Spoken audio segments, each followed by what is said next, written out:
So we're back at iStars Performing Arts Center. I'm Zack Werner. This is Blair Holder. Yeah, this is episode 3. I can't believe it's gone so fast. I know. It's like time's flying. And I thought at least you would change shirts, but... I love this shirt. Well, they love good. this shirt you know, most of all. The problem with white shirts is that they're blinding. Anyways, moving right along. This is episode 3, and we started off. We're gonna do these first few episodes, and this is number 3 in a series of 6005. These are an overview of the music industry. We're starting off with regards to the players that one would assemble on a team if you were starting out either as an independent artist or as a signed artist. And we've discussed lawyers, and that took some time, as we're both entertainment lawyers at some point in time in our careers. And now we're going to talk about managers and agents. And I think we'll deal with agent first, because there's a lot of confusion among artists that are starting out as to the difference between managers and agents. And why don't you quickly give me a difference between, well, what is an agent? Let's not talk about the difference. What is an agent, and what is an agent's role in an artist's career? An agent's role in an artist's career is primarily to book their live engagements and personal appearances. Some agents also get involved with booking, with finding merchandising deals that deal with their personality rights, name and likeness, and merch rights. But primarily an agent is there to develop the artist's career in the live performance and personal appearance realm. And so how would an agent get paid? Agents get paid as a percentage of the income that they make per show. And is there a standard fee that you've seen in your practice? 10 to 15% is standard. 15 is probably more standard than 10. Depending on the size of the deal or the tour, it can go up to 20 and can be as low as 5 or 10. Based on incentive things that are built into the deal? Well, I've managed a number of artists. I've never done a deal that wasn't 10, but I'm sure on baby band artists that need more help, or on people that are doing what we'd call like a 360 kind of deal, and we'll talk about that in a moment. You could pay a higher percentage depending upon the individual artist or the agent. You know, I have found as a manager that we have a tremendous involvement with our agent because, especially in this day and age, live is one of the only streams of income that you can really count on.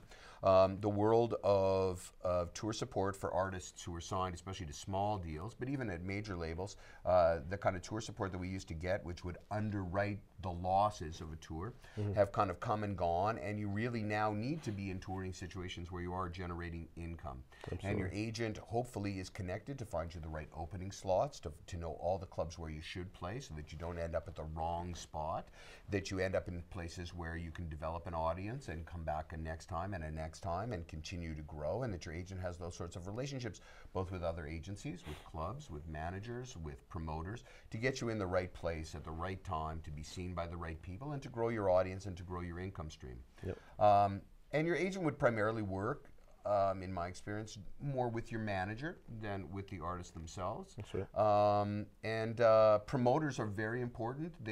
Promoters just are the people putting on the individual show. Sometimes they'll underwrite a tour, but the agent would know the right promoters in Chicago, in Detroit, in New York, who book certain clubs, who know the right places for you to get going.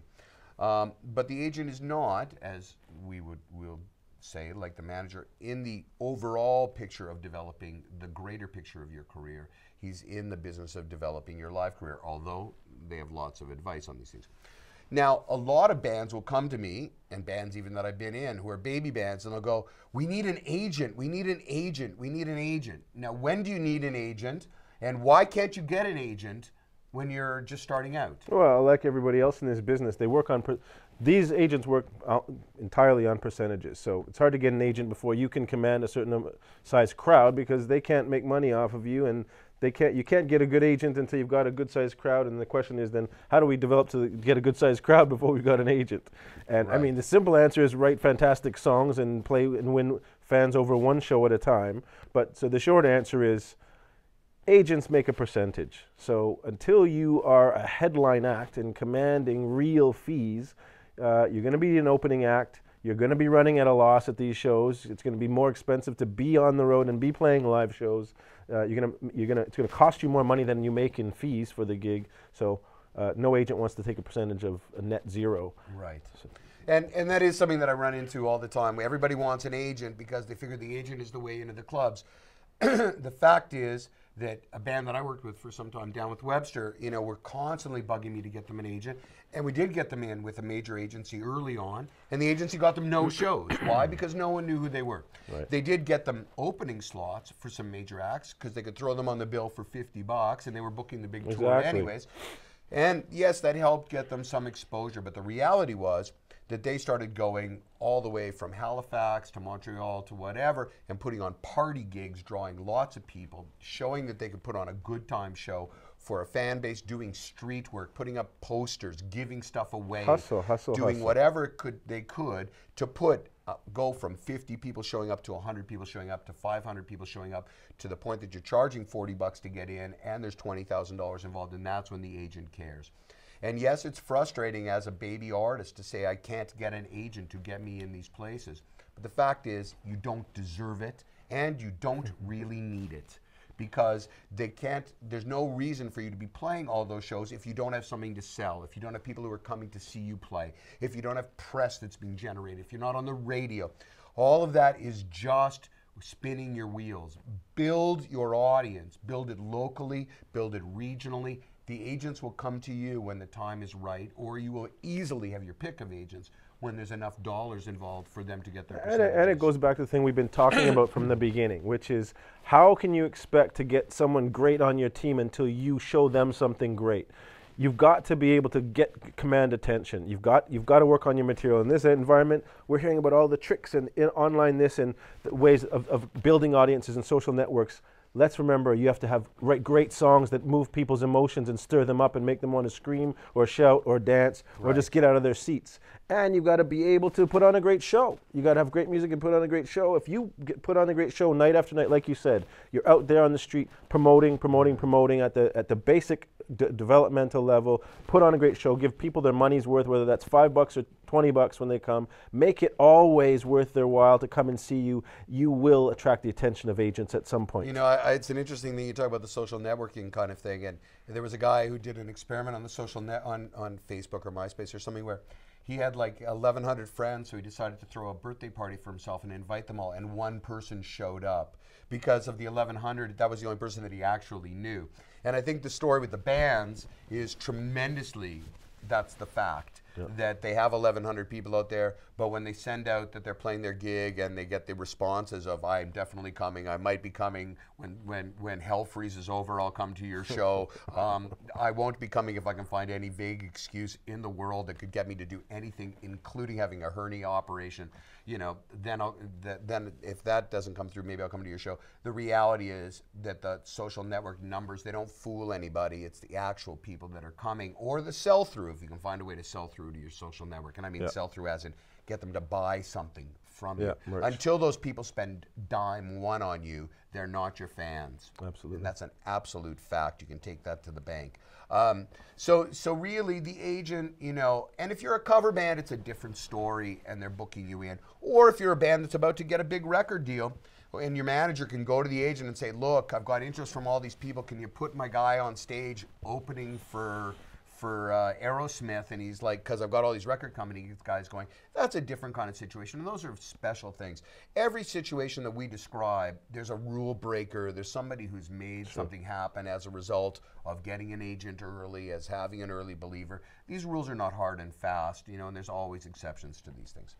So obviously, that's a 10% guy, this agent. He comes in at the right point in time. So who is the manager and what does he do and what are the percentages? I mean, that's a big question, but just start with what does the manager do?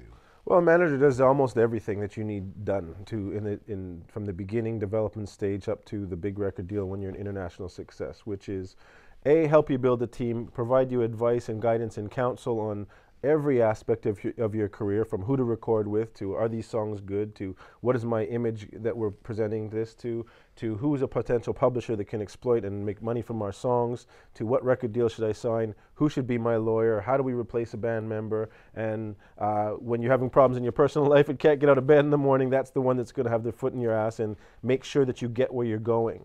So generally it's advice and counsel on all aspects of development.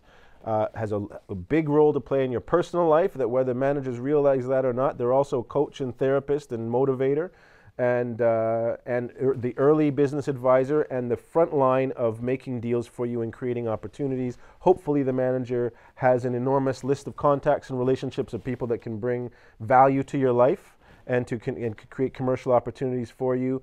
And the manager, let's face it, has to be someone that absolutely would kill for you and believes in you as much or more than your own family and blood relations do, and who you trust with your life and your precious relationships and your career.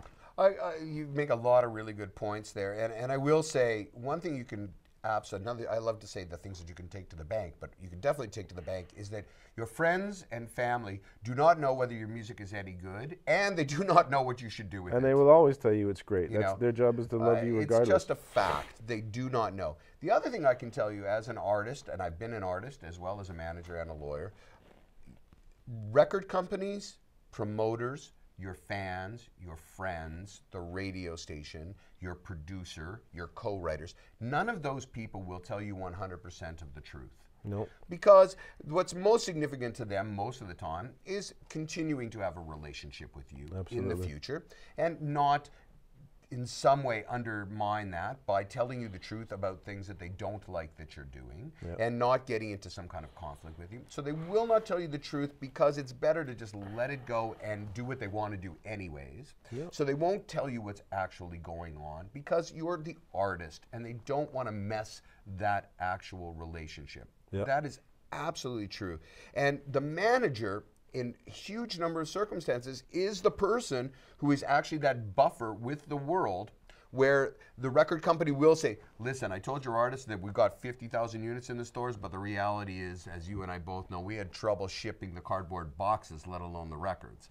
Or, listen, I told your artist that we're on 50 radio stations, but the fact is those are 50 internet radio stations. That's right. And, those are the kinds of things that your manager will know the truth, so your manager can then deal with what's going on. And hopefully he has that kind of relationship that he can then put up a fight when it's a good time to put up a fight with the record company or the promoter or the whatever, and be the bad guy on your behalf. Exactly. Or sometimes he can stop there from being a fight in the first place, where you as the artist would have freaked out. Absolutely. And he'll go, okay, so we're only on 50 internet stations. What do we do to turn those into 70 and then find one mainstream station to get ourselves onto the next level? And sometimes the fact is that he's the keeper of the truth even from you, because sometimes the truth... You can't handle the truth. Well,